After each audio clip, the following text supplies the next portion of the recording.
production wise, what are we getting? And I think what we got there for track, that was by far top notch. And I Yeah. have to say it, Miramar being on the same weekend, which was going into it was kind of a concern because of just like from the competitive standpoint. But then when you saw the difference between the two meets, It's kind of embarrassing. And obviously, we're going to dive into Grand Slam, but just the point on Myanmar is like, we literally saw, or I watched on YouTube, I saw Sharika Jackson on a relay running by herself. And I'm not talking about by herself because she was in front of every single other person. I'm talking about she had no one else on the track. There were no other teams. This is the 200-meter double world champion, second fastest woman in history, one of the Jamaican stars who was running by herself, no other competitors, with very few people in the stands. Like, clearly, that, yeah, the contrast between Grand Slam and Myanmar was like night and day, night and okay, day. let's use So, Fred as an example because you asked about the mhm. names. Fred, he bombed in his 100. I know it, you know it, he knows it. He didn't run well. But that 200, when that gun went off and I watched him get off that turn, granted, it was Famble on the outside, no shade, but I got to keep that in context. That when he blew past him, I was like, wait a minute. If it makes sense, that's one of those fourth place finishes that I respect more than anyone with anything. Yeah, yeah, that Because he was had, great. yeah, because like he was like, no, no, no, I'm not losing this. He's I'm like, yo, sorry. I'm a world champion in the 100. I'm a two-time Olympic medalist. Like, I can't, I I don't care can't how go out early in the like that. year. Yeah, like, I can't go out like that. How many spots for Team USA are actually up for grabs? In the 100? Be honest. I think one. Shukari, Melissa, check, check. Yeah, So like, what's left? There's one spot. that's it. That's what you're doing. You're going for one spot. And let's go to the 200. Gabby, and now I'm going to say Brittany. I know. That's what I'm saying. Check, check. And don't let Abby Steiner get healthy because that might just be another. Don't let that Like, Grand Slam track Jamaica in the books. And we've been waiting a very long time for this meet to actually go down. So kind of feel like we're waking up from a dream, if you ask me. That's the best way I could mhm. describe it. But you were there. You were there. Yeah, You were there for the champs prior. yeah. You were there for Grand Slam Jamaica. So I gotta ask, just straight up, immediate reactions. What was your experience there on the ground from start to finish? Man, from start to finish. Well, I can tell you right now that Jamaicans really they really know how to, bring some energy for the meet. Now, it's interesting where, like you said, Kingston being the first one in Jamaica, there was like high expectations for this meet to really go off. I don't know if flawlessly is a word, but like really, really well. And on the first day, I've said it in previous videos where it was like the first day, even the before the thing started, I was a little nervous because the crowds were kind of like the seats were empty, and my thinking was like, okay, Jamaicans come out, and yeah, I'd been there for a full week where I was at Champs, and the stadium was completely, completely full. So we saw the marketing for Grand Slam heading into it. I had seen the stadium kind of full, beforehand. Wasn't really full when we got there and when things kicked off. But as the meet kind of went on, as the weekend went on to Friday to Saturday to Sunday, seats filled up, the energy was there, and like I think the athletes showed up for a high quality competition. In my opinion, it truly, truly did feel like okay, this is something big. This is something like it felt kind of important. It felt really, really special. Like, okay, this is Grand Slam track. Again, it took a little bit to kind of warm up, but being there, speaking with the athletes, speaking with the fans, there was an energy coming out of it that was like, wow, okay, this is something special. And this actually seems like it's working. Now, there's a lot of things to work out that we'll be talking about Yeah. not only like now, but also probably into the future. But like, there's some things that need to be worked out. But I feel like something special really did go down, and I think overall it was a pretty good success from my vantage point in the stadium. Yeah. See, I couldn't really get a sense of the stadium because I'm Hmm. not there like that. I can see the seats. And again, the first thing I did with the analytics, this is how my brain went when I was like 30,000 seats in the stadium.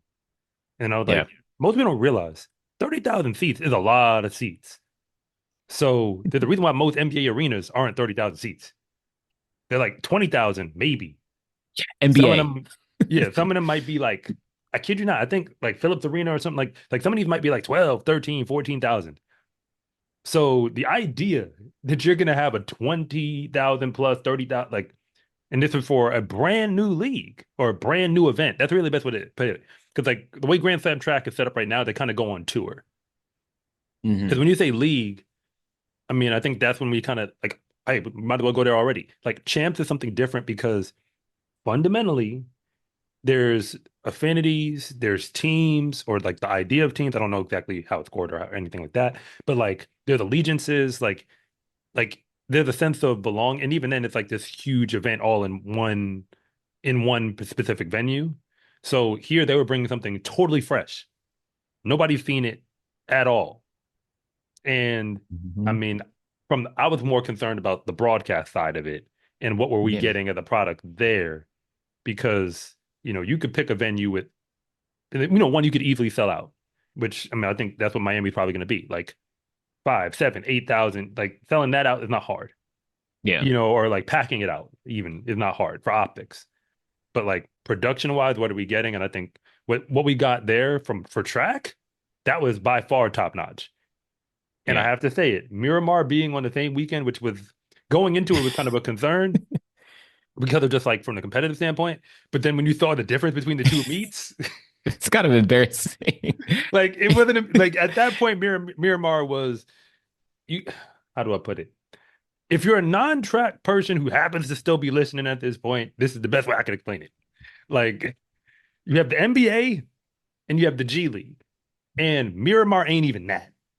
Because if you know what the G League games be like the South Bay Lakers, where Bronny James be playing, like that arena, I don't think that arena holds even 3,000 seats. Wow. Arena, it's like a gym with seats kind of watching. That's what it is. Like it's not even two-sided in terms of like where the fans are. On one side, it's just a wall.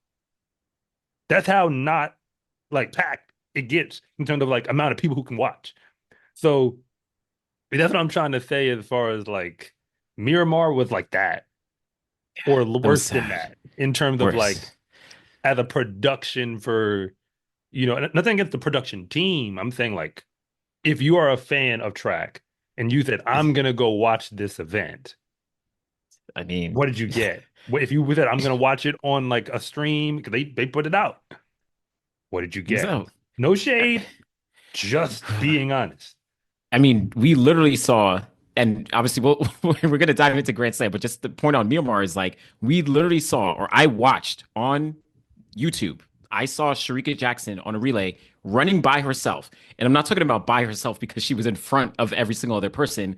I'm talking about she had no one else on the track. There were no other teams. This is the 200-meter double world champion, second fastest woman in history, one of the Jamaican stars who was running by herself, no other competitors, with very few people in the stands. Like clearly that, yeah, the contrast between Grand Slam and Miramar was like night and day, night and day. So yeah, that was crazy. But it does speak to, though, again, being in the stadium, the Jamaican fans really did love the competition. They loved the energy, especially on Saturday and Sunday. And I heard from the fans where it's like Jamaica doesn't have these massive meets all the time. They have like these one-off competitions like Racers Grand Prix. They have like this Jamaican Invitational, and of course they have their national championships. But they don't see Gabby Thomas running in Jamaica.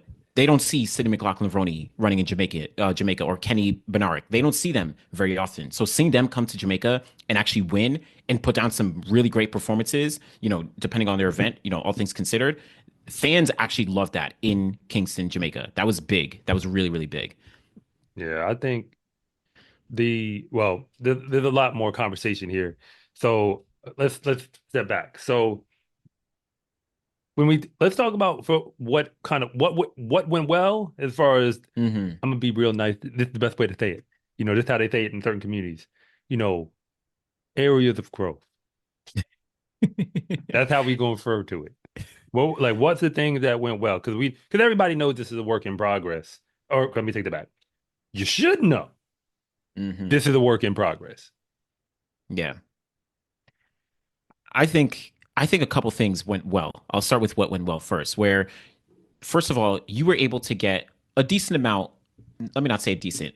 I think you got a good amount of like top stars, like I named Sidney McLaughlin-Roney, Gabby Thomas. You had Kenny Bednarek. There's a couple, of course. There's tons and tons of stars that still need to be probably need to join. Maybe they'll join some future ones. But Oblique Seville, you had some of those like top names that Fred Curley, of course, and Sawi Nasser. All of them are like some big names, high quality names coming from the off the Olympic Games, winning Olympic medals, and they competed here. That I think is a win because at minimum it shows okay, we can bring out some of these top athletes for the first one. This was the first week of April. Many athletes may not even be opening up their seasons, or they would have waited a little bit later. So for them to be able to come all the way to Jamaica and actually run extremely, extremely hard. Again, Gabby Thomas set a personal best in the 400 and walked away with $100,000 overall. Right? Sidney McLaughlin-Roney ran 52 seconds in the 400 hurdles. She shifted the way that we think about the event, but like that still is extremely fast, Oh relatively. yeah. Yeah. Oh yeah. So I think at a baseline, being able to, and all those people I named are racers. So we're going to see them every single slam. So the fact that they locked them in Kingston, Jamaica, that is one of the biggest, first things I thought really, really did go well.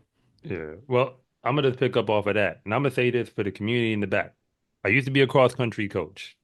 I know it's crazy because I was a sprinter in college, but I used to be a cross country coach, so I know something about distance.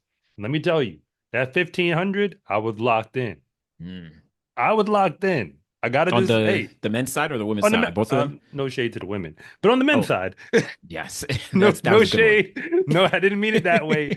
I'm just saying the Yeah. men's 1500, I was locked in, and this is what I'll say because it's the best example I can come up with for like what this version, and that's the only way I can describe it. This version of Grand Slam track is where you give us the podium.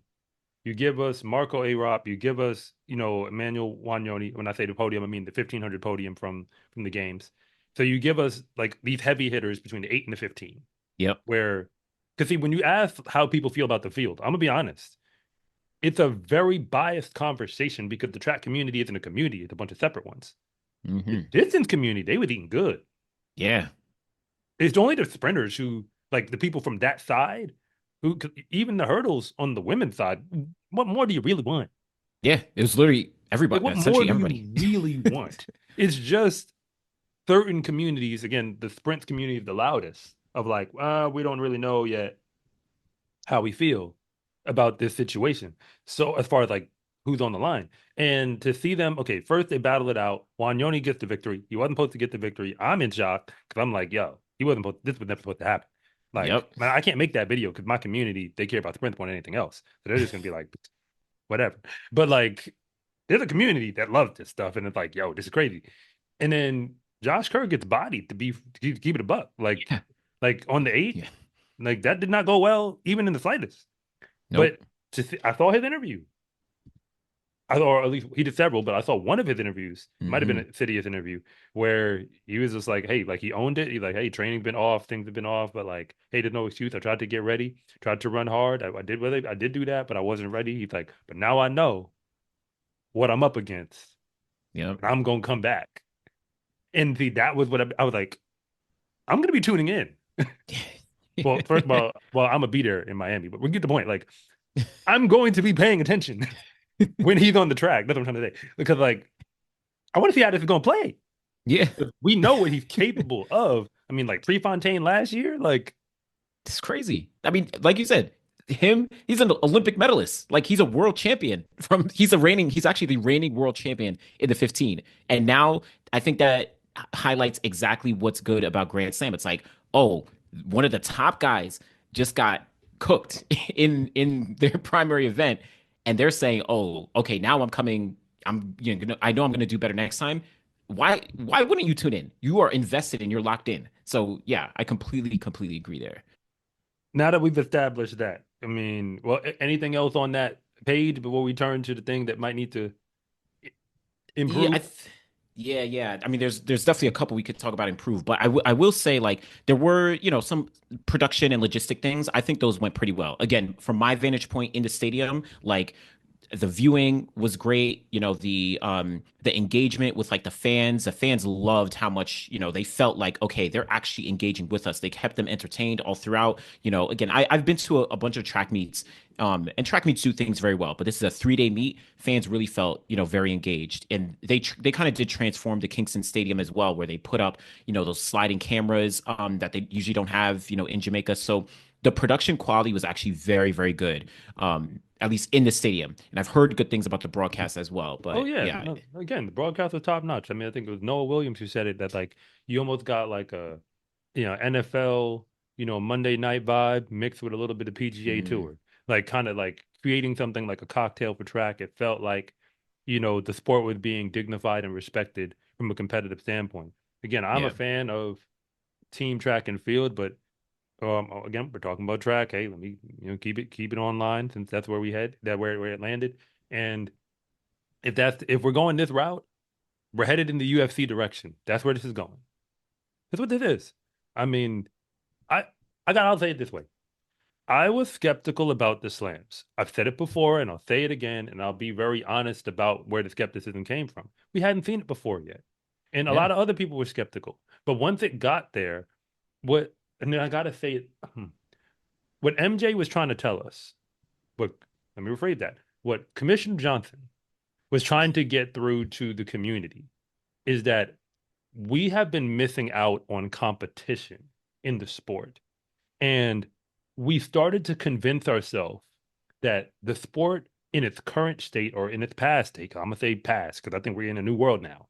In hmm its past state was all it could ever be. You know what I mean? Like that, and let's clarify. Miramar showed you what it was. Grand Slam track showed you what it could be. And I'm not trying to pick on the meat. I'm trying to say that, okay, I covered the high school stuff. The high school kids run hard all the time. yeah. That's what they do. Week They in, week out. race. Yep. They compete. Quincy Wilson, whatever you want to say about him, that man, I'm gonna tell you the races he raced, like the ones off head, Virginia Showcase, USA Indoor, New Balance Indoor Indoor Grand Grand Prix, Prix. Yeah, he was up Milrose there. games. Milrose Games, he was there. New Balance High School, national, like New Balance Indoor Nationals, Florida Relays. I just named 6 times already. This high hmm school boy, that's what he is. He's a high school boy, has gone out and competed hard in a Yep. 400, a 500, a 400, Over at fours. Yeah. Everything. oh yeah, he's running 4x4 on top of that. And so Yeah. now Like, you got to understand the track community is a lot of people. And those same people don't lock in for pro. And you got to understand why. So when we say Americans don't care about track, that's not true. The thing is, we haven't given them a product worth paying attention to because, when people are going out there for glorified practices and unashamed to say it in interviews, hmm then literally. why do you want my money and to pay for a product that's not a viable product? Like, I think, there's more I could say, but I think that's kind of like what Grand Slam showed us is like, we all are so focused on times. We're so focused on, because like, there's a trade-off to get those times. The trade-off is I got to go in the lab. I got to stay in that lab for months and months and months, layer on all these hmm training. I've got to, you know, move around my mesocycles or whatever in order to kind of like put me in a position where at this moment on the calendar, I can give you this explosion. If anything goes wrong, it can like I'm not trying to waste time and like be long-winded. It's just like that was what we were doing for so long. And we would even tell people this is the only moment that matters. And now I'm just sort of like, you know what? Bump all that. I want to see people race. And if you win, you the guy. And then you're not the guy if you can't win. Yeah. Like we can go compare clocks all we want. Step to the line and let's see it. And now we have a stage that's priming itself to be the place where, okay, fine, then you want a title, come get it. And we Exactly. shouldn't have to Exactly. wait till August. Exactly. Completely agree. Completely agree. Like, completely agree. That's why I appreciate someone like Kenny B showing up, winning 100 and a 200 at the top of April. And he's like, yo, I'm the Grand Slam champion. I appreciate Gabby Thomas showing up and being like, yo, I'm the 400. I know I'm going up against literally the Olympic gold medalist in the 400, the Olympic silver medalist in the 400, but doesn't matter. I want to make sure that I'm earning not only this money, but this title. There's bragging rights here. Or that's what it, we should get to a point where that's like, big bragging rights. I don't, just from what you just said, do you think the community even knows how big a deal it is that she won the long sprint? I don't know. That it is crazy, right? She beat the Olympic champion in the 400 meters, someone who was undefeated for the past year. Like Marlene Polino did not lose a single 400-meter race, like ever last year. And Gabby Thomas just beat her. Yes, she finished second in Nasser, who's like on another level. But Right I now, I yeah, agree. yeah. But like you're right. I don't know if people realize how crazy And that is. because see, the thing is, it's not just that she beat her. Some people want to see the fast times. She did give a fast time. Yeah, Like yeah, that's the point. Like, ain't none of them girls in college run that fast right now. And the no, college girls love to run fast. no, So what I'm saying is like, and again, it's not going to happen all the time. It's going to be a lot of different factors as to why times will go whatever they go. But I'm just saying, like, if you wanted fast clocks, those were there too. So I mean, like, yeah, I think we've seen like I call it the magic of the slams because it was something where if you actually like the sport, which a lot of people think they do, but they don't. They really just want to watch the 100 or something. But if you actually like track, I mean, correct me if I'm wrong. It felt like this is the first time I can now envision a track event that is, it felt like a sporting event for the yeah, first time rather than something else. Because track meets are in the something else column. That's how they've been run for a long time. And now it's like I could imagine, you can go out for an evening, put this activity on your calendar, go enjoy it, and then go do something else with your life. Literally. Exactly. Exactly. Exactly. It felt like an actual event. It felt still some work to do in terms of building towards like real stakes. Yeah. Like, we know whether it's like Olympic trials, all right, there's stakes. You got to make this team. Or Olympic Games, you got to get on the podium. We're maybe building towards that, world champs, whatever. But it's definitely different than, and yes, we all due respect, Miramar just happened to occur on the same weekend, and we saw a very clear contrast. It's like this is not, the standard, the It was standard a it was meet. a glorified practice with Yeah, with pro uniforms on.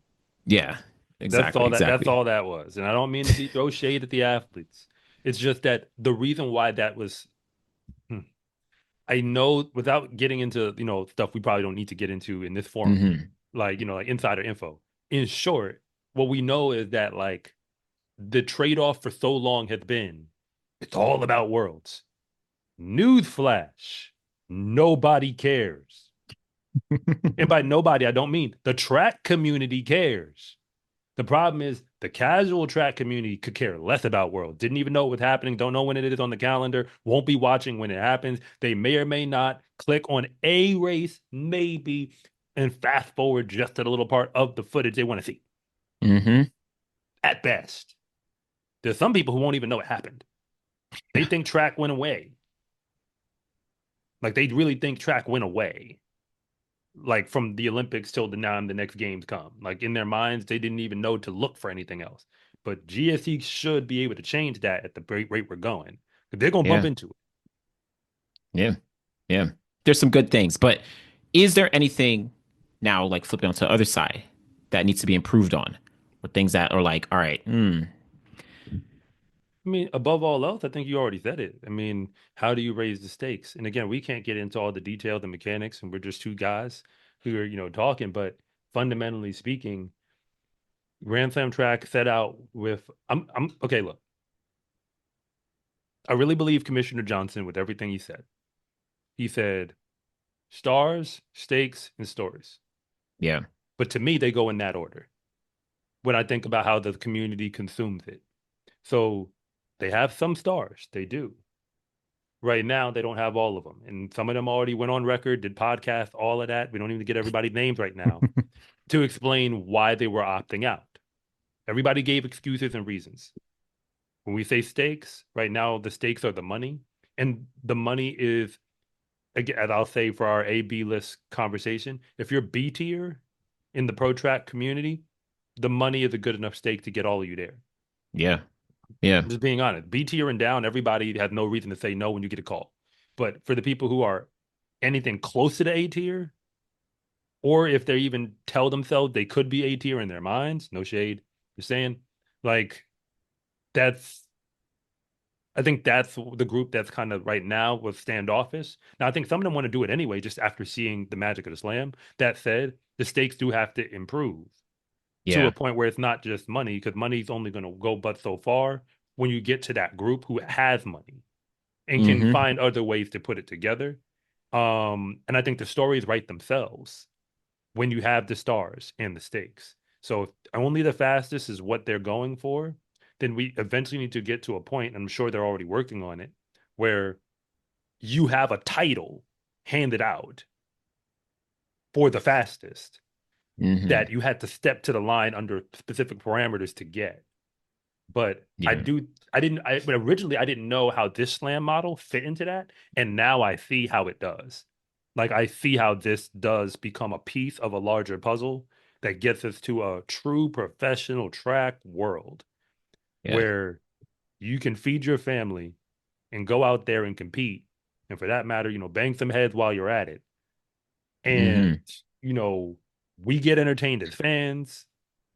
Everybody's clear on what we're doing. You could run it back year in, year out. Like they're not Hmm. there yet, and I don't think they planned on being there right now. But I think we're already in the proof of concept plus stage that like we haven't seen racing. We Yeah. really don't see racing ever. We get a sliver of it at like trials and worlds. Yeah. That's it. And Literally. after that, we're just doing practices. And I'm gonna say the offensive part out loud. I know I'm going, but I'm gonna keep it rolling. Like we came this far, we might as well keep going. The Diamond League. Yes, I'm name dropping. I've seen college kids in these races, It's like so in their true. uniforms, It's so true. who go back to college. So if you call in that pro, if you hit me in the comment if you need to, if you really think that that's pro, why are college kids in these races and then going back to college? That's how we Yeah. know something's a little off with the package that you're getting there. Being a pro Yeah. isn't just talent; it's actually like going through a gateway. And Grand Slam track is now setting up the doors in the gateway of like who's in and who's out. And if you want to come Hmm. in, you got to come in under our terms. That's how it works in everybody else's league. UFC, NBA, NFL, PGA, all of them. People even got to get a card that say I'm legit versus not. In track, we just grab some spikes and start running unattached. And start running.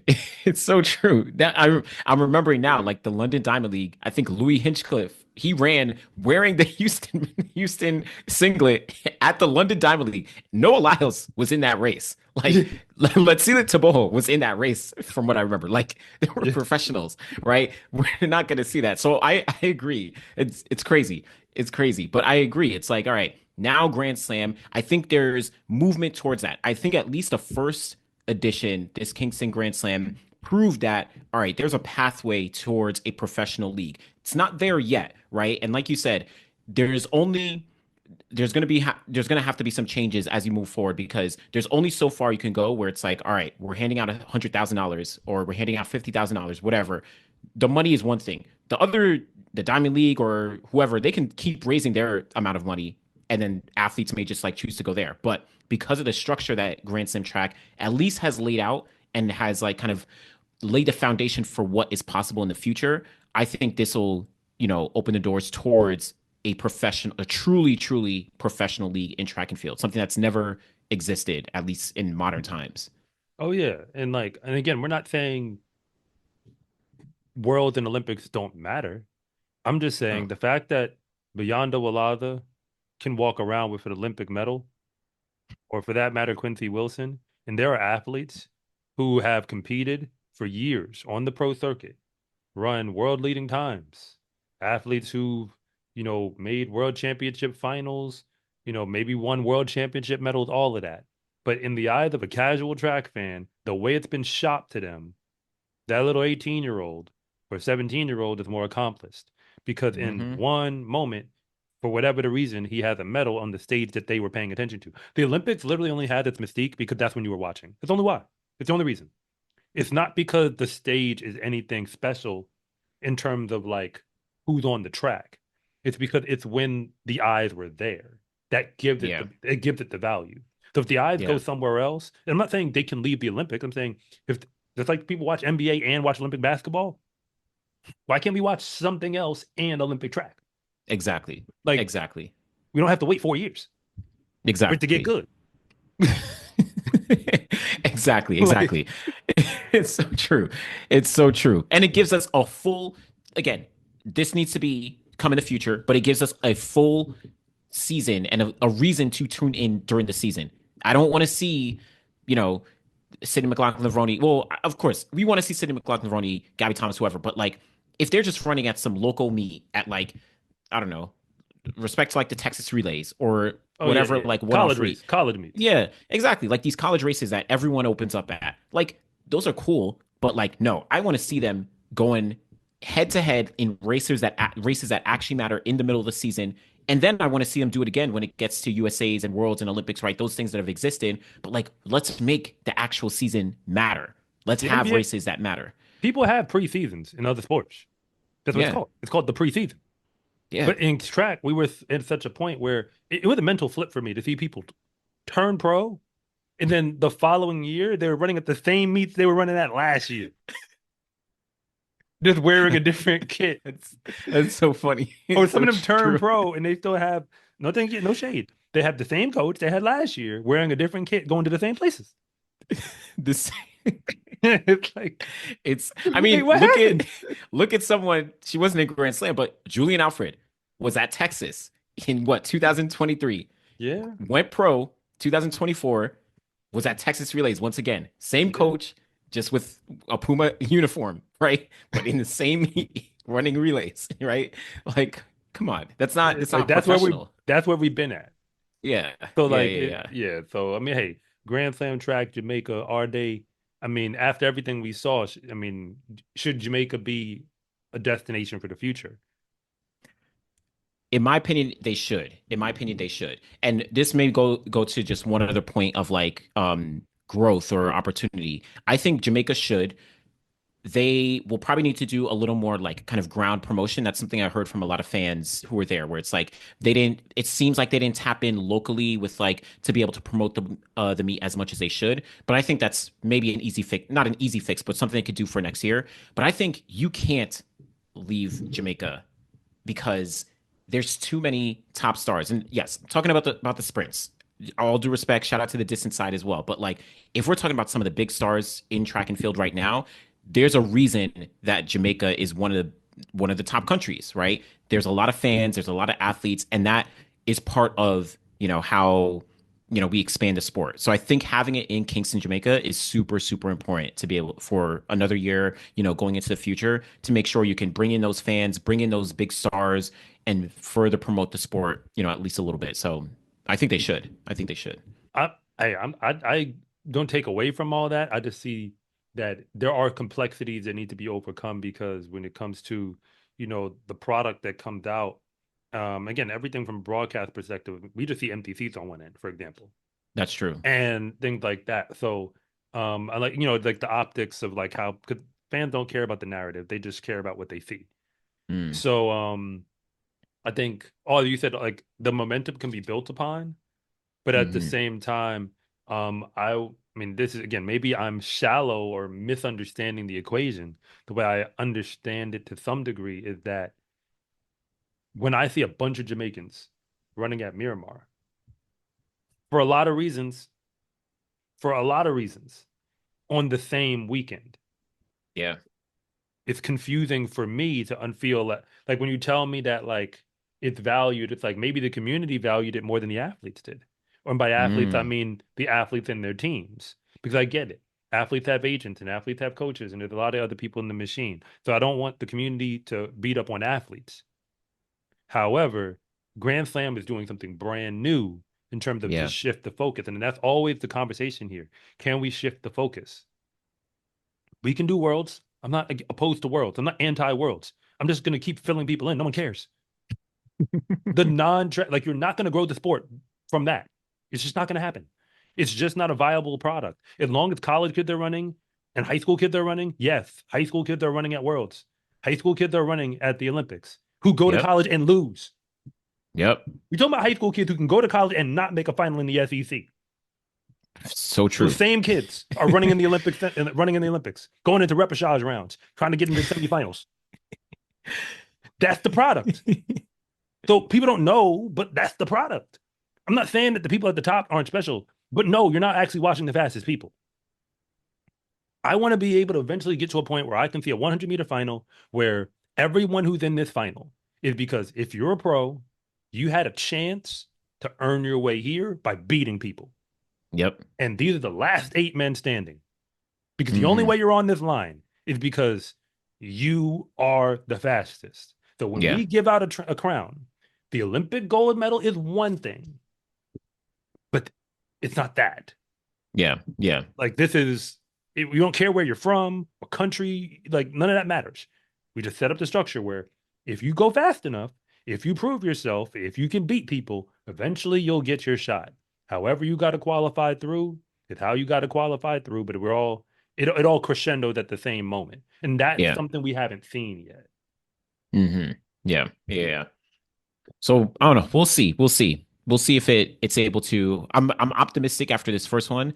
I think that they should return to Kingston, but there's a ton of things that need to be worked out. But overall, I would say the first one a success. Oh yeah. Yeah. So Oh yeah. Kingston Grand Slam track just capped off the first Grand Slam track meet of the year. We have three more to go. We just finished in Kingston. We have Miami. We have Philly. We have Los Angeles. Now we saw a whole bunch of names from, Kenny Bednarek. We saw Oblique Seville. We saw Fred Curley. We saw, some of the top guys who were in the 100-meter Olympic final last year in Paris. But we have a couple guys who are missing, right? And we've heard that it's like, all right, the stars, the storylines, that's like some of the things that are pillars of Grand Slam track. Only the fastest. So, who are some of the guys that are missing from Grand Slam track, and who is it that we want to potentially see in some of these future slams? There's an elephant in the room already, man. Who is it? Because here's the thing, like when we say who do we want to potentially see, the thing is like Grand Slam track, the way they set up this league, the way let me rephrase it, the way I see it, the way we set up the ring. Because when you step in the ring, you could get knocked down.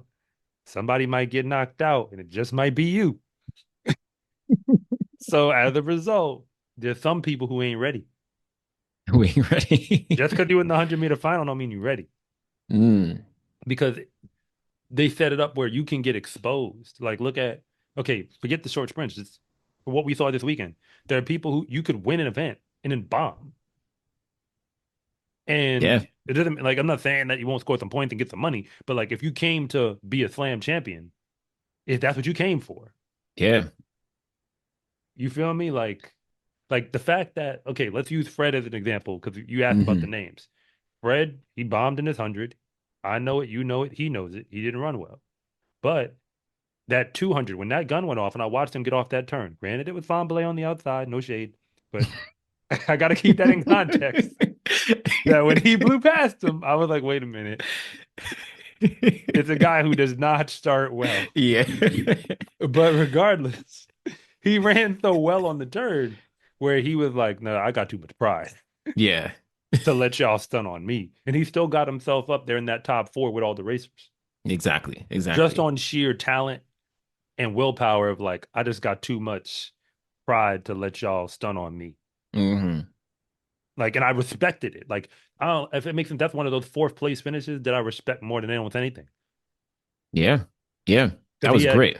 yeah, because like he was like, no, I'm not losing this. He's I'm like, yo, sorry.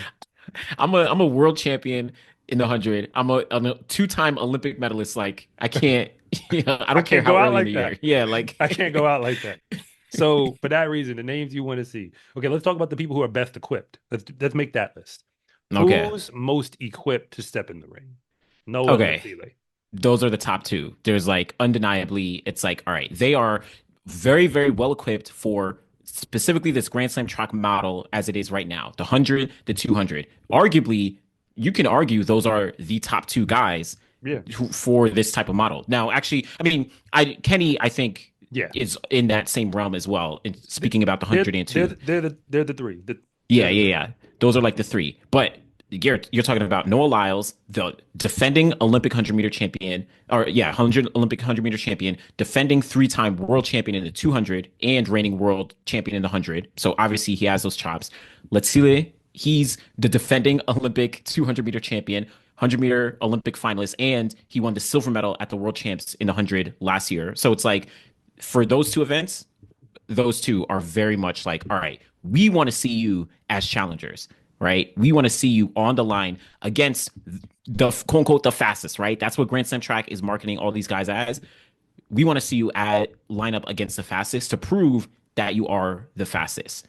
But will they? I don't know if they will. I mean, I was about to look it up, but I'm like, we should be able to talk it through. I'm like, after those two names, because I don't need to sing their praises. I think everybody who's listening, if you're still listening to this broadcast, if you're still listening to this video, if you made it this far, then I probably don't have to tell you how good these guys are. Is there anyone? Because well, we can get to whether they'll ever get in the ring in a moment, but Mm-hmm. are we missing someone who's properly equipped? So the only properly equipped, the only two guys, I think, like we said, there's the two of them, Noah Lyles, let's see, let the Boho. They are the most equipped by far. Kashane Thompson is another one who's in the conversation, but I don't know if he's, like you said, equipped No, because we I have no haven't. confidence in him in the 200. That's the thing. None. Not I only don't want him do to finish. not only do we not even know if he's like equipped for the 200, but like he runs so infrequently in the 100 that it's like you know, it's a toss up sometimes. Now, of course, it's not to say he's insanely talented. There's a Yeah, reason he's the Olympic silver medalist. There's a reason he's run 977. But like we're talking about, you're going up against Kenny B, against we're talking putting you in the conversation with Noah Lyles. Let's see the Taboho guys who have proven for years, multiple years, that they can always show up. But Kashane Thompson, that health, those questions, I mean, and that 200. just put him in that same field that we just saw in Jamaica and drop out one of the challengers. Doesn't matter. Just pick one out and take him out. I mean, how do Yeah. you think that weekend was going to go if he was on the line? I think he does well in the 100. Let's say, yeah, I think he does well in the 100 where he finishes. I don't know if he gets top two. I'd say like top three or four, only Because we because saw of him in Miramar. So use that as a evidence of what we got other than what you're getting. We saw well, him run a 4x1 behind people. behind people. No, Like sorry, he behind a lost. person because it was only two teams. So I he mean, got it behind, I but he stayed mean, behind. so then, I mean, I'll tell you this. Based on what we saw in Miramar from Kashane, just on that 4x1, I'm not picking him to beat out the Kenny B we saw or the Oblique Oblique, Seville we no, just no, saw. yeah. Like, no. And arguably, even Zarnell was third in that 100. I don't know if he's beaten out Zarnell. And again, just going based on what we've seen, we know, yes, he ran two races indoors. He ran that one outdoor 60. He's run this year, but in 100 right now for the first week of April, I don't know if Kashane was there yet. So, So in but the people want 100, to see you him. have him third or fourth. I probably, I probably would, I'd probably slot him in. I'd give him third in 100. I'd probably give him third by a hair in the 100. Okay, so if we're giving Kashane third in the 100, what do we give him in the two? I don't know. So in the Ignoring PRs, just on straight grit and all like everything that we know about competitors. What are we giving him? in Because the if two, Fred is third, and I'm not putting him ahead of Fred. no, no, no, no. I'm trying to figure out because I think Oblique was fourth. I'm trying to figure out if he beats Oblique. Like, because I don't even know. I don't think so. No, Probably not, right? Because I don't think so. there's nothing to go off of in I don't the think he beats 200. Fambale. Oh, that's a good question. That's a good point. Oh, maybe Fumble. I'm Remember, forgetting these. Fambale, the thing about it was his 100 he Yeah, got toasted, but that's because he hasn't run a good 100 since the NCAA days. yeah. True, true, But true. like beyond no again, no disrespect. Like I'm saying, all again, maybe IAAF on their site, they got some information I wasn't paying attention to because I wasn't digging that hard. But fundamentally, he hasn't really taken it that seriously. But in the Yeah, 200, we know he can put up numbers. So he can. no, I mean, I don't believe Kashane Thompson's beating Fambale. So wherever Fambale finished, he's behind that. Yeah, that's a good point. So then, Yeah, no. So then probably, and actually, yeah, it was Kenny B, it was Zarnell Hughes, it was Fred Curley, it was Joe Fonbele, and then it was Oblique Seville. Oblique Seville is fifth. So There you actually, go. yeah, no. I mean, So he's I don't sixth. think, yeah, he's sixth. And And that's not even and Akeem had given us a 20.2, and I don't believe Kashane's ever given us that in the two because he doesn't run it much. yeah, But the whole point being like that's why when we have this game for the way it's set up right now, you got to have the chops. it's Like true. as I'm gonna say the funny part out loud. I mean, let's go wild. The two most properly equipped, actually, the most properly equipped guy from the Olympic 200-meter final to play in this game is Carly Makarawu, who's still in college. Oh, really? If Really? you actually know his report, he's probably the most properly equipped to actually Interesting. to come play. And he ain't a pro. So he's totally out because this is for the pros only. This is pros only. Like, so, I mean, again, I'm thinking about the finals because people think that's the standard. Yeah. Alexander No. Ogando runs the two only. Okay, let's go here. Arian Knighton. Area Knighton. So He doesn't run the obviously 100, but he can. he can. So obviously in the two, you're talking about Area Knighton. Let's say we take Area Knighton, put him in that field that we just saw in Kingston. I'd probably put him closer to second place Yeah. in just the 200, right? Maybe Zarno Hughes is really, really good, but like maybe. I'll put it second. The 100 though, like you said, he doesn't run the 100. He's never broken 10 seconds. I think yeah, Legal. legally, yeah, he has a He broke it windy, yeah. windy. But I mean, I don't see Ariel Knighton beating Kenny, Oblique, Zarnell, maybe even Akeem. Like I don't know if he's doing that. I mean, yeah, in Top Gear, no, all those guys are better. Well, Jarnell is spotty, but I mean, he Yeah. still was in the world's final in the 100 Yeah. and got a He medal. got bronze at the So last like, Worlds. let's not disrespect that. I think last year he just kind of had some injuries to battle through. Yeah, yeah. So and still ran a relay. So I mean, all that said, Arian Knighton he has the talent to come to the party and mix it up. However, when the scores hit the boards, he ain't gonna beat Kenny. No. And that's why we're just saying he's just coming to lose to Kenny. Like Yeah. when the scores hit the boards, he's just gonna lose to Kenny. It's Yeah. done. So that's I why don't there's only two men yeah. who realistically and Fred on if Fred gets him in the one, if he can get him in the one, he doesn't have to beat him in the two anymore. He just has to get him in the one. Hopefully somebody else can get between him and Kenny. Mm-hmm. And then, like let's say it's like the third slam and he gets him in the one, somebody else gets in between them, and the 200, he can figure out how to still be second or third. Mm-hmm. And by second or third, I mean probably third. That might be enough for Fred to edge it out in this model. That's true. That's true. And I mean, even coming off of Kingston, like we said, Fred saw he did terrible in that 100, but in a day, he switched and he was like, I can't let that happen in a 200. Now he has a couple more slams to be like, I'm not letting that happen in Miami. Now, whether or not it actually does, he now is going to shift his mindset. Fred could be, obviously, we've seen him at the top of the 100 at one point, right? World champion, 9.7s. He hasn't gotten there in the 200 yet, but he's capable of doing so. And if he's in this kind of situation, I could see Fred hypothetically, if it's like Noah, Letsile, Kenny, and then Fred, I could hypothetically see that in the 200, where Arion Knighton, if he's in here too, Fred could actually be very, very close to Arion, or like, they're fighting for, whatever it is, fourth On the place points, yeah. on the points. Yeah. So yeah, I don't know. I don't know. I think, but I agree. Noah Lyles, Letsile are like the guys who are most equipped for this type of Yeah. model. Yeah. Yeah. A lot of people who ain't them, like, okay, let's go to the names that let's just be for fun. The ones who we know aren't ready. Like Lamont Marthel Jacobs, he's not ready. Like, like I and again, mean, he had to get we mean it with no disrespect. He's a 100 runner. he is. He is. Like that's what he is at this stage of his career. And like I said, for the Olympic final, you thought a little differently. I felt like he just showed us that like I felt like I'm trying to again relate it to another sport. Like he showed us that like yes, like I'm that all-star who y'all forgot was an MVP. Like I had that year where I was an MVP Hmm. and y'all forgot. So I ain't who I was, Yeah. but I'm still better than y'all. Yeah. and Yeah. he went and found enough to get himself in the mix. However, from then till now, I mean, judging by his indoor situation, Oh yeah, that's um, true. I I would mean, not I would not suggest that.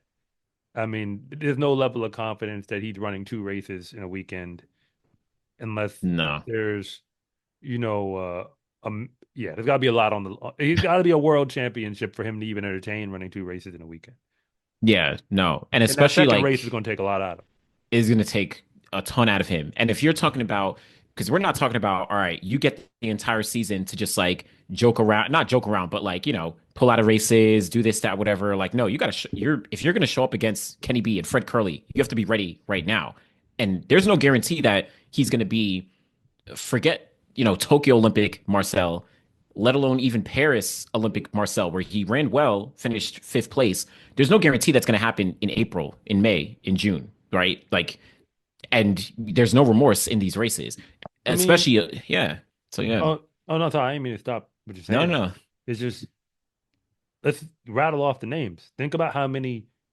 Again, I'm not blaming the athletes. I'm blaming the system. The system that mm, we've been in, this amateur pro version of track. That's what it became, where everybody bets on the house on like the end of the year. hmm, There's a lot of guys who've been disincentivized to be anything other than just a 100-meter run. And the yeah, 200 was going to the guys who are 200 runners are essentially the guys who weren't fast enough to be 100 runners. yeah. That's more or less It's what we've fair. been getting. So like Ferdinand Omanyala, he just doesn't have he's just not equipped. Yeah, I mean he's. But it's not just him. It's not just him. It's true. I'm It's gonna true. give I was. real names. And okay, Yeah. I'm not. This is not a joke. I'm not showing shade at anyone. No, But it's a just think fact. It's about a how fact. many world medalists we've seen in the last few years in the 100 who flat out have not shown any interest in running a 200. It's a pretty legit list. Yeah. I mean, Marvin if we go, Bracy Williams, that's what I was Trayvon about to Bromell, say. Ronnie Baker, maybe indoor medal, but like Olympic It's finalists, like these are guys who, I mean, hey, I love these athletes, but they haven't shown any interest in running a 200 professionally. Again, this amateur pro model we got, we're calling it what it is. So, like we haven't seen that. So yeah, it's actually a super short list. So I gotta yeah. even say this, all the respect in the world to Akeem Blake, because he came into the challenger Mm-hmm. and said, Grand Slam track is coming. I'm gonna lace up. Let's go. Yeah. He didn't run his best 100. He didn't run his best 200, but he came out there and competed. All the respect for anybody who actually steps to the line. Yeah. Same thing with Oblique Seville. The exact same thing. We don't know him as a 200 runner, but he stepped up, he showed out, and he did his thing. Going to the point of, we mentioned Marcel, we mentioned Kashane, the fourth placer from the Olympic Games, Akane Simbine. I don't know if he's like a 200 runner or if if he's well equipped for this model. We've Now he never may have. seen him, right? He's probably run some 200s. I'm very sure he's run some, but not in a way that's like, okay, that made everyone notice something. Yeah. So I'm not confident that he's going to be able to step in here and be like, oh wow, okay, I'm like putting points up on the board overall, right, to make myself competitive for the I mean, slams. he would the same way, like again, the first slam was the first slam. So Yeah, like, I mean, some people just said, hey, we'll do it. You know what I mean? Like we'll run these races. But now that if the slams now that the first one's over, I think it's now set the bar. And we know the yeah, bar is going to be exceeded. yeah. So with that in mind, I think people are on one end they want to get in the ring, but on the other they also know like I can get knocked out. Oh yeah. And do you just step in the ring if you have no real confidence in your ability to run a competitive 200? Because you could, I'm gonna go here. You could run it like a workout, like you could, and say, "Oh, I'll just lace up and go."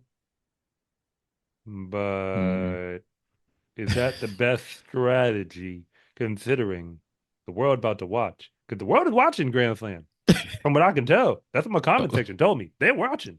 yeah, Be watching on everyone. Eurosport or wherever else. There's a bunch of places to watch it. You can watch it everywhere. Not only is the world watching, but these guys, again, I'm going to keep going back to Fred Curley. To me, Fred Curley showed why you don't want to get caught slipping. Fred Curley was running in that 200, he realized, yo, I don't want to get embarrassed. Right. So, But I respect it because we know in the 100 eventually he'll give you one. of course, Like we're exactly. not doubting Exactly. that. So I think that's why for the two, I was like, he's 100% like going you know what I mean, like 100% he's gonna be Yeah. he'll be all right. So but hey, before we close, if you leave the short sprint for a moment, we already know the two guys who have gold medals for Team USA who belong in Grand Slam are both Grant Holloway and Rod Benjamin. Yeah. Yeah. Yeah. Yeah. I Like, mean, am I wrong? Like they have the for what they set it up as? Like with the these are set up for them. Grand Slam is basically set up for them. Like in a sense, if we're talking about the short hurdles with 110 hurdles, 100-meter dash, Grant Holloway is like that's his competition. Obviously, the best 110 hurdler in the world, the best hurdler indoors or out in the world. We've seen what he's able to do on the flat. He's literally an NCAA indoor champion in a 60. He's run crazy legs on the 4x1 and four. Like he's an all around talent. So we know what he's able to do. And then Ryan Benjamin, not only, of course, he's a gold medalist in the four hurdles, he had one of the fastest anchor legs on the 4x4. We've seen him run, open fours. So yeah, this is like set up for them. I know, I think people are calling for them. And Grant Holloway, after Kingston or during the weekend, he was literally calling people out on Twitter saying, like, y'all know who the real Grand Slam champion is. So maybe he's going to sign up for Miami. Maybe he'll sign up for Philly. I don't know. I don't know. if he But hey look hey I love we know he's supposed to do it. The only problem is you gotta do it. All I yeah. can do, hey Grant Holloway, I'm your street team. I've been your street team. Yeah, man, this I guy's a did a goat. I did a college bracket. Took every Bowerman Award winner. For those who Mm, don't know at home, it's the Heisman Trophy for track. Took every Bowerman Award winner for like a decade straight, threw them into an Excel sheet and awarded points based off of what you did at your conference championships and the NCAA's in your whole career. Nobody was even within 20, forget the point numbers. Nobody was with even 20% as good. Like it was like everybody was like 60% of Grant. And he only stayed for 3 years. he didn't even have a full college career. Yeah, like he left early It's and gave y'all a insane. free year. And couldn't nobody even be 20, like the most he was gonna get was 75% of Grant Holloway Yeah, it's in four insane. years of someone else. It's actually insane. It's insane. It's similarly. I think last year at the top of the year, I made a video saying that Grant Holloway is the GOAT of at least the 60-meter hurdles because it was undeniable. And Oh since yeah. then, he's gone on to win Olympic gold in the 110 hurdles, another, world indoor gold. It's like this guy's the GOAT. So clearly for Grand Slam track, it's like this is made for Grant Holloway. This is Oh made yeah, for yeah, him. yeah, yeah. It's made for him. But I mean, hey, we'll leave it there because ain't Yeah. everybody ready to everybody doesn't want the smoke. That's We what it gonna is. see. Everybody doesn't want it, but some people might surprise me. I would love to see them get in the ring. Yeah, we Now gonna that see. Grand Slam track Jamaica is in the books, we got to see the new slam champions on the women's side. And as far as the sprints, for that matter, the sprints and the hurdles are concerned, we've got, well, the biggest shocker probably has to be Danielle Williams. I Hmm. mean, it's a shocker only because we wasn't paying attention. It's almost like we got amnesia and forgot you were the world champion in 2023. And but yeah, she took it for the short hurdles, and then Gabby Thomas in the long sprints. Hmm. That's the biggest, I think that's another shocker, but in a whole different way. Because we knew she was great. We just didn't know she was Yeah. that great. Yeah. I mean, because Like it's who she beat. who she beat.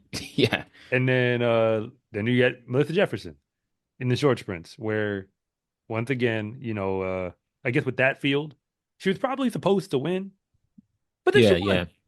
Yeah. You can't take that away, like because especially considering they the narrative was she never runs the 200 at the pro, which she had never done. But she Literally. still won it against people who actually run the 200 as pros.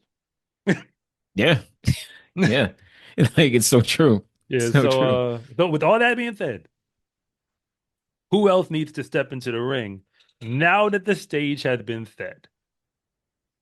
So definitely a couple women who are missing. And we'll start with the short sprints where speaking of Melissa Jefferson getting the 100 and the 200, she's coming off getting an Olympic bronze medal in that 100. And she finished behind two notable women who are very good at both the 100 and the 200. And that's Sha'Carri Richardson, Julian Alfred.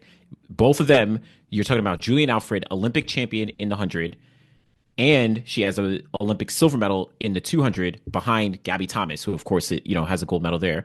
And then Sha'Carri Richardson, Olympic silver medalist in the 100, but from the last World Championship, she's the defending world champion in the 100, and she's the defending world bronze medalist in the 200. So both women, you know, well equipped for this type of Grand Slam track model where they can step into the short sprints and either be some of the best, compete with each other. I think those two, or at least a start, are like, all right, we want to see them. Fans want to see them. We want to see them be competitive in this kind of race, these kind of races. Well, I mean, you started off with them. I mean, of the two, okay, Sha'Carri Richardson, when I look at her between the 1-2, she's a Mm-hmm. 100 runner who, on sheer willpower, I think, has been able to make herself a 200 runner when it comes to the big meets. Yeah. Like, but let me back up though. Even that's a little disingenuous because she was running both in college and right up there as a Yeah. freshman in the NCAA final. I think she got second in the two. Yeah. Second place in the 200 in 2019. Yeah, outdoors. So Yeah. with that in mind, like, yeah, she has. We know she has the talent to do it. Like she's equipped to do the double. Um, that's fair. Uh, when you have Julian Alfred though, after the Olympics we just saw, I mean, granted, I mean, she swept the NCAA indoor outdoor Yep. her final year there. So like, she's clearly equipped. So I think what we're already seeing with the short sprints model or the double event model is that at least for events that go together, like the one and the two, if you're gonna win the world in either of those, you're gonna have to be the best. Yeah. Like not like fake best, not like best in one event. So when people want to only run one, it's sort of almost like you're conceding I'm not actually the best. That's how it's Yeah. starting to feel to me. So, but okay, those two names are on the board, but Sharika's the name that I think I want to see more than them. Oh, okay. You want to see more than them. So I agree. Sharik, obviously, I mean, it's clear, and It's especially not going coming to off happen Kingston. this year, probably, but Yeah, I mean, probably that's a not. dream. But I think that's a good point where, okay, yes, Sha'Carri, Julian coming off the Olympic Games, Sharika wasn't there because of injury. But if we're talking about previous transactions in 2023, Sharika, like, she had everything that you wanted. Two-time world champion in the 200. And of course, she got double silver in 22 and 23.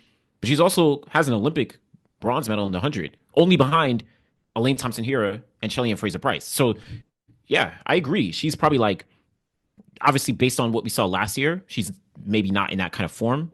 We saw her in Miramar recently as well. Doesn't look like she's in that kind of form, her previous form. Maybe she'll get into it, but she definitely is one that's like, okay, this would be in perfect form. She could dominate Grand Slam track. Could. And I would love to see Sharika here. And if we kind of like got all of them together, not only would it force everyone to kind of step up there or push each other, right? You would push, who am I thinking? Sha'Carri and Julian, it would push them, but then it also pushed the others. We already saw Melissa Jefferson, like we said, on paper, she's not the best 200-meter runner, but she took down Jenna Prandini, who's a very good 200 runner. If she's in a race with all these other women, she's going to be pushing to say, hey, all right, I already won the first slam. I want to keep proving that I'm no slouch, right? So I think if we did get all these women, including a Sharika, that would be huge. But I don't know if we will get a Sharika Oh because yeah, for a a whole lot of bunch of reasons things. that go Yeah. beyond, whether you want to run it or not. But back to the point, like again, we're talking about a track league. No one's ever Hmm. seen it. And when I say league, now we're trying to say the UFC is the best comp because it's an individualized sport that built itself over time, run out of America, but you have international athletes who compete in it. Hmm. Like it's the best comp for what we're doing. The difference is that they just have fights, but you have weight classes. So they built the weight classes of track with their structure. Mm. Like that's kind of what we're seeing here now. So And again, there's still more to go, as we've mentioned in other, pieces like or other, other conversations, like, if I was like Yeah. raising the stakes. But where I still kind of land here is what would be the dream matchup? That's a better way to put it. Like, if we're just going to talk about these names we just threw out. So, like, if I'm going to pick the 8 women who we I think that's really kind of where we want to go. Mm, Who are the 8 women who we want to see in the field? If I was going to give you the final slam, if you will, 100, 200 short sprints in this model, who are the 8? We already know that Melissa, she earned her ticket, yeah. by winning a slam. But I'm saying, yeah, on past performance, Sharika, Julian, Shakari, yeah, all of them are in that 4, Yeah. and Yeah. they Yeah. have all Yeah. the medals to back it up. So Hmm. now, who are we missing? Well, I think if we got Sharika, we got Shakari, in theory, Julian, Melissa. I think some of the others are already there. Like a Brittany Brown, she's Yeah, signed. She didn't race in Kingston because of like some injuries, but she's signed as a racer, so she'll be at the future ones. She's clearly, in that realm in both the 100 and the 200. Uh, Someone like Daryl Nita, she doesn't have medals yet, but she's always finishing fourth or fifth place at Worlds or Olympics behind all these names. In both the 100 and the 200, she's signed as a racer. Um, here's a question. What about Tia Clayton? We just saw Tia. She made the Olympic final in the 100. Now, I don't know about her 200-meter chops, but she can take out a lot of women in that 100. Like she can I take out a mean, lot of on the women. list we just mentioned, She could take out a Brittany Brown, maybe. She could take out maybe. she has taken out a Daryl Nita. Regardless, like, she's in the mix. She's Yeah. not beating Sharika, she's not beating Shakari, but like I don't know. The Is Tia top three are the someone top three. We all know the top three are the top that three. they're set, yeah. Yeah. But is Tia Clayton someone that in this model we'd like to see? I mean, possibly, but I'm gonna throw a name out there. I mean, health not included. There's been no Abby Steiner sighting yet. Oh, I didn't even think But about her. if you think about what she's been, she's That's not a good afraid point. to run the 1. We know this. And she's Yeah. doing the running. And she has a Grand Slam is perfect for people like her because Yeah. you're in a Team USA model where there's no guarantee that you're going to get these spots. Again, all those people on the fringes who've lived their career as pros so far on the fringes, maybe I make a team, maybe I don't. Getting a medal is real hard to do. Y'all are the ones who need a league where you can just focus on going out and being fast Hmm. and getting paid to do it. Like, to Very me, true. that's who needs it the most. The people who climbed all the way to the top of the mountain, it's almost like, again, they chased the pot of gold at the end of the rainbow and actually got it. Mm. But the moment you don't catch the gold is literally the gold. Like, Yeah. like then again, like financially, like structurally, like you end up in a very unique place. But Abby Steiner's talent, again, thinking through her NCAA career, where again it's different. It's college where they tell you what to run, but like she wasn't scared. No, She she wanted was to in it. smoke. She could go. She could pull a Gabby Thomas and flex groups in theory. Yeah, You know she what I can. mean? Yeah, yeah, that's true. That's So true. I mean, saying like just on straight talent. Because see, compare that to a TT Terry. Who would you rather have? Oh yeah, no. If we're talking about that, I'm taking and assuming all things healthy. Yeah, I'm taking Abby Steiner. Abby Steiner can like average out, will do much better than TT. Right? TT is probably better in the 100 overall, but then and it's not even like a massive like Yeah. so much better. But then Abby Steiner is like drastically better in the 200. Relative there. So yeah, that's actually a good call out.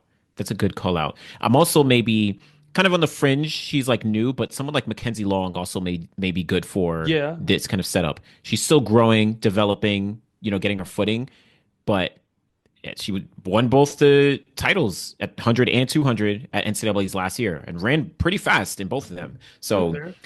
she's another Oh, one. yeah, yeah. She's the one who I expect we're gonna see in the ring at some point. Yeah, she'll probably she could I don't actually know yeah, probably when, this year. but I expect her Maybe. to be in the ring. Yeah, yeah, yeah. So with that then I wonder if well, I guess age. What about a Shelly-Ann? So Shelly-Ann Fraser Price. I mean, she Yes. got nothing left to prove. That's true. That's the That's thing. true. I mean, of course, it would be the fans. I think we would benefit from it, but the time That's for what her I'm to do that with thinking. Kingston, and Yeah, unfortunately, Kingston was the first. man, that's If true. Kingston were the fourth, and we were living in a different, like I don't know how much any more races she's going to give us, but Yeah. like if Kingston were the fourth, I think it would be a great, man. I mean, I think it would actually be like the perfect send off for her career. Be Mm, like after, that's and she ain't true. got nothing left to prove in anything else. To be like, I won a grand slam. Literally, like that could be Like check in it the off the future, box. yeah. Yeah. When you go into the future and like when the history looks back, you know what they'll say? If grand slam is effective and successful for what I believe it will become, one day we'll be saying like, oh, they won X amount of grand slams. Yeah. You know what I Yeah. mean? Like, or final slams, or however you want to call it, whatever that becomes. Yeah. And if you could say I won one, even if you won it in its infancy, it's like I was there. That's true. That's true. It's kind of like with the worlds, because the worlds was a thing, wasn't a thing, then it became a thing. Yeah. It It's literally, like, well, oh, yeah, like true. there was a So time true. when worlds didn't have a history until the 80s, and it was like, oh, we're doing this now. Yeah. Literally, it just started in the 80s, 1983, and then all of a sudden it became important. It's like, all right, you literally have athletes calling themselves world fastest man or world fastest woman off of being a world champion. Of course, also Olympic champion, but it's like, they kind of changed things. So yeah, in the future could be. So yeah, I think Shelly Ann. I doubt she would. It would have been cool to see her in Kingston. Maybe she pops out as a challenger at one point, but I probably doubt it. Um, well, so then maybe outside of the short sprints, looking in the long hurdles, right? So we know that. Listen, I we know where know we're that. going. Listen, Sydney McLaughlin-Levrone is, of course, the most dominant force, but there's a clear gaping hole where Femke Bol can fit right into there. Like, I That's the think dream matchup. that's the dream, right? That's the She should be dream in there. matchup. We got the. Do we even need the other lanes? I mean, Yeah. I think they make it look better. But do we really need? Okay, so this is actually what I was thinking about. Femke, so we need to see Sydney and Femke. That's like you said, dream matchup. Even though it's not really a matchup, right? Sydney is like still worlds ahead of her, but When it's you like add something that when four though, and okay, it's yes, one the weekend. 400. It's true. Remember, we're not talking personal best. We're talking about competitions. That's true. That's true. That's Remember, true. these high school kids go out there and they race. That's true. That's what happens. They're not just faster. They actually got to go out and race. So you could be better. But if you go out there enough times to compete, and again, track athletes have been afraid to compete. I'm just being honest. Like the world we built, it trended toward the direction where you're disincentivized to be a competitor. Yeah. You almost get looked at crazy for being a talented competitor as a pro. It's all about we're saving it for worlds that nobody cares about except for the small little track and field community. Like I'm sorry, I can't. I'm not leaving until somebody shows me evidence that the world acts like the world, like the sports world cares. Because I'm like, Olympic views are here, world views are all the way down here. What happened? It's the same product. Run back again. Yeah. More or less, it's the same product. Yeah. That's true. So explain the gap. Mm, So we again, like, and nothing you're gonna do that's gonna make this gap change when you give the same product back twice and they watch it here and they won't watch it there. that's So, fair. That's but fair. that said, like this right here, like this is head to head. I mean, Anna Cockrell, all them, put them in the lanes. Jasmine Jones, let's go. Put them in the lanes too. But everybody knows where the action is going to be on the track. Yeah. To be fair, Anna Cockrell did beat Femke at the Olympic Games. To be fair, but It's I that definitely 400 could. because Femke runs 400s. We're in the four. Okay, so the other person I was thinking, health, all things considered, kind of similar to Abby Steiner, but like Britton Wilson, if she's healthy, she's actually a very, very good double threat. 400 and 400 hurdles. That She's was a dealt with good one. injuries, but if Mm. she's good, if she's healthy, especially in that 400, she would give Sydney and Femke a run Ooh. for their money. Do you know what her season's looking like this year? Because we could, I mean, we might be able to see her. We could. I mean, she hasn't run last year. She only ran like 3 or 4 races in the 400, and she ended her season early because she was injured. So no idea what things are looking like for 2025. But that's who, like, if she's healthy, then you're talking about Sydney, Femke. and Britton Wilson, especially in that 400. That's The like a com- good, yeah, yeah, the that's a good combination between both. group. Yeah. Okay, well, see, yeah, see, now we're cooking because Yeah. now we're getting a field where you know, again, we still know who we're taking to win it, but I mean, we're also talking about because see, here's the thing. This is this. I feel like every time Sydney comes up, it starts heading down the path. The expectation is not that anybody's going to beat her. The expectation that's I don't think that's what we're discussing here. Comment section. Mm-mm. That's not what we're saying. What we're saying is who can we put in this field to get the best out of her? Yeah, exactly. That's what I Exactly. think it is. Because the only reason I don't think Sydney broke 50 in the Olympic final because she didn't have to. And I'm not saying she wasn't trying. What I'm saying is I just don't believe that if she was being tested coming into the home straight, like properly tested, Hmm. that the time you got is the time you would have got. I think she would have found a little bit more because it would have been Yeah. required. Like I just think that highly of her at this point. Yeah. So for that reason, what we're really asking for is like, who can we get in this field? Where another way to think of it is like, there's no world in which she's supposed to lose, but we do need a world in which she has to come to play in order to win. Yeah. Yeah. That's Very how true. I'd say it. Yeah. I look at it like we just saw Gabby Thomas in the 200 and the 400 at Grand Slam track where, obviously she took the 200, but she had to be pushed in that 400. I mean, she was going up against 400-meter specialists, but imagine someone like Sydney in that situation in the 400 where it's like Femke Bol, Britton Wilson right next to her, or in the four hurdles where it's like, somebody's close to her, pushing her. Then we get some good competition. Then we get, fast times if that's, what we want to see or whatever. Like, then we get something for Sydney to work for, right? That's what we want to see. Honestly, the long sprints group, I don't know if people really appreciated. Yes, they did, but I don't think they get the full context of what you just witnessed because between Nather, Paulino, Gabby stepping in, showcasing that her getting on that 4x4 at the Olympics was not an accident. At all. Like she, if it, I apologize for anything that I have ever said that about whether or not she needed to run that relay. Because no, America did not need her to run that relay, but she probably was the best leg to put on that relay Yeah. after what we just witnessed. So Yeah. I'm like, you know what? That's your medal. Because I've been looking at the women's 4x4 medal for Team USA now for a while. It's just like the free medal. It's like all you got to do is make the team, You got to make and the you're getting a team. gold medal. You You can got throw a it on your medal. resume. There was I remember at the Paris Olympics on the medal stand, they gave obviously they use alternates between the heats and the finals. They put every single person on that podium. It's like 8 women. All of them got medal and all of them got gold medals. It's like guaranteed, you run that and you get medals. But it's very true. Gabby Thomas beat out the Olympic champion in the 400 meters. She finished second place to the Olympic silver medalist who, went crazy. But like the only and in the Americans' perspective, it's like Gabby Thomas is in that kind of Allison Felix realm. Now, obviously, she doesn't have as many medals or anything like that, but she's faster than Allison Felix in every measure in the 200 and the 400 now.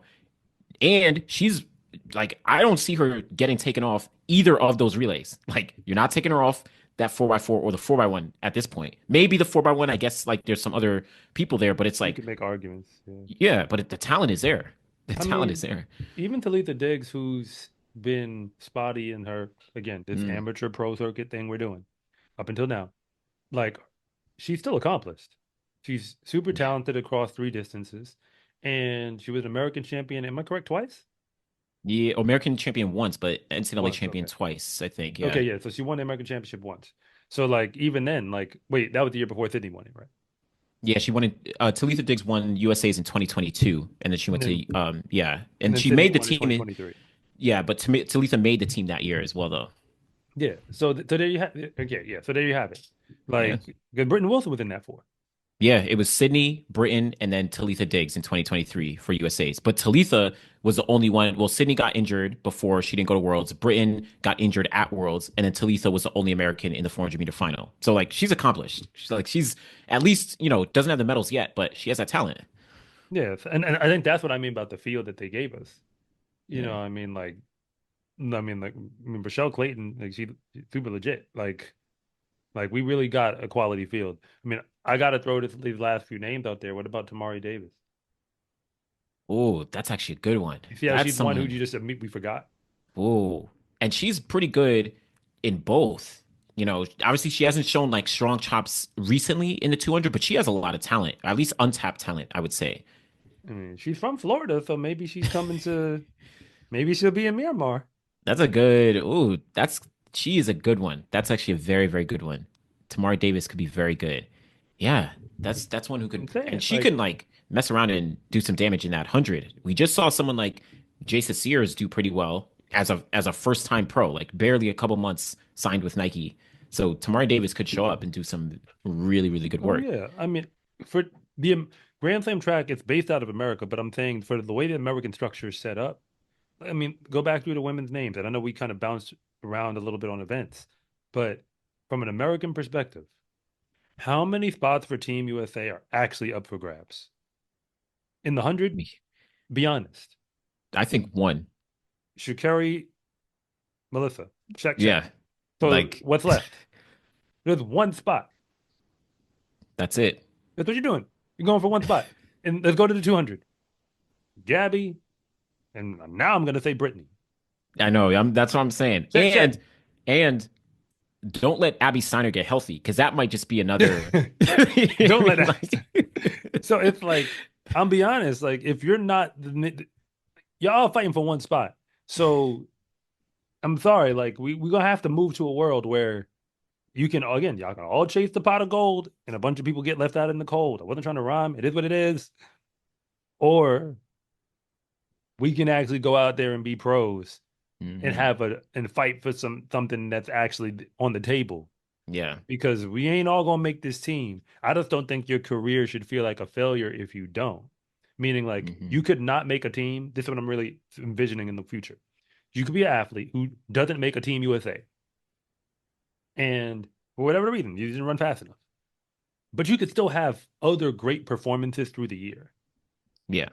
And Grand Slam track could be the place where you give us really good performances. You might not even be like, well, again, right now they're doing just slams, but like you might even be like not even necessarily a final slam champion or whatever that is and whatever the future model is. But like you can still have a successful season Hmm. as a pro. Look at your bank account, look at all the races you ran and say, okay, we had a good season. No, we didn't go to USA, like go to Worlds, but like it's not the end of the world Yeah. that I didn't go to Worlds. Because that's how it's been for athletes for the longest. Yeah. If I don't go top three, and there's only one viable spot available for the most part. Yeah. Yeah. Very true. Very true. Yeah. There's opportunity. It doesn't have to be that. And I think, in terms of a larger conversation, we can get to a point where we're not to say it's gonna like take over, but like Grand Slam track can be more important than like a world champs or like hold as much prestige so that athletes don't feel like, oh wow, I missed the world team. But hey, I actually did very, very well in Grand Slam track. And that holds some prestige as we kind of look forward to next seasons and to the future or something like that. Yeah. So hey, we're gonna see how this all how this plane lands. We don't necessarily know, but for now we can just live in a dream world because we know some of these things we ain't gonna see. Sharika, we're Yeah. looking at you. But we would love to see it, just so you know. Hey, I might need to make myself get to that slam. Listen. We got to. If she's coming, hey, let me know. I'll rearrange some things. My name is Anderson from the Final Leg. And I'm Coach Rob from SCA Track and Field. And thank you for watching this segment from the finish line. If you want to know what's really going on at the high school and college level, be sure to subscribe to Coach Rob Track and Field. And if you want more content on the best track and field athletes in the world, be sure to subscribe to The Final Leg.